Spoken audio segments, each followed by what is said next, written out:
So, let's start. Gayatin natin ang karne ng ganito kanipis. Magpiga tayo ng kalamansi na 10 piraso. Tanggalin natin ang buto. Magayat tayo ng 3 bawang ng maninipis. Tagtarin.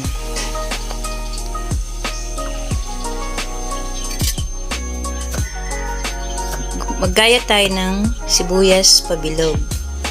Ayan. Separate natin. Isa-isa. Ayan. Isa-isahin. Meron tayong paminta, toyo, oyster, magic sarap. Ayan. Paghalo-haluin natin. Marinate natin. Lagay natin ng toyo, oyster, magic, at paminta. Ayan. Haluin natin. Kahit maraming paminta, hindi naman yan aanghang. Tapos ilagay na natin ang kalamansi. Mas masarap kasi pag mas maraming paminta. Ayan. At pag maputla pa siya, dagdagan natin ng toyo pa. Ayan. Kailangan medyo ano siya. Ayan. Medyo dark. Ayan, umpisa na natin na magprito. Prito natin ang lahat ng ating minarinade.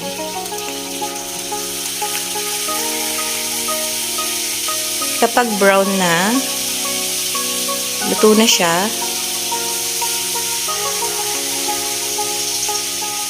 ay i-set aside muna natin.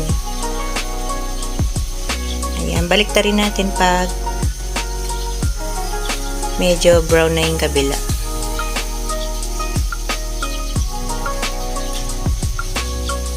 Hintayin lang natin maluto.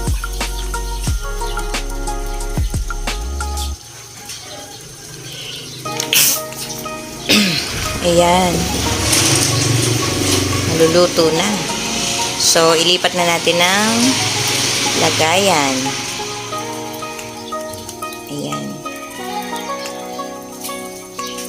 After natin maluto lahat, ilagay sa malinis na lalagyan. Tapos, simulan na natin mag-gisa. Ayan, magpainit ng kawali, ilagay mantika. Pag mainit na mantika, ilagay ang bawang. Hintayin natin maging golden brown. At pag golden brown na siya, ilagay na natin ang sibuyas. Ayan.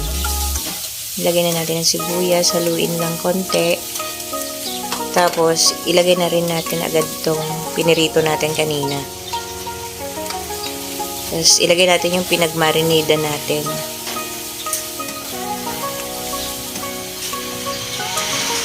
Ayan, maraming tricycle dito dumadaan.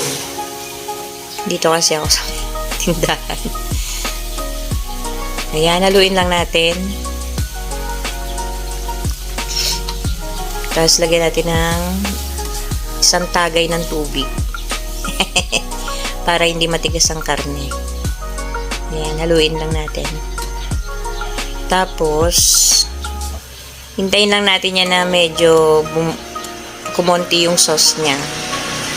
Medyo lumapot konti. Ayan, hintayin natin lumapot konti. Tapos, ayan, tingnan nyo, sarap na. Diba? Sarap na yan. Ayan. Pag medyo, ano na, alam nyo na medyo malapot na, pwede na siyang patayin. Ayan, luto na.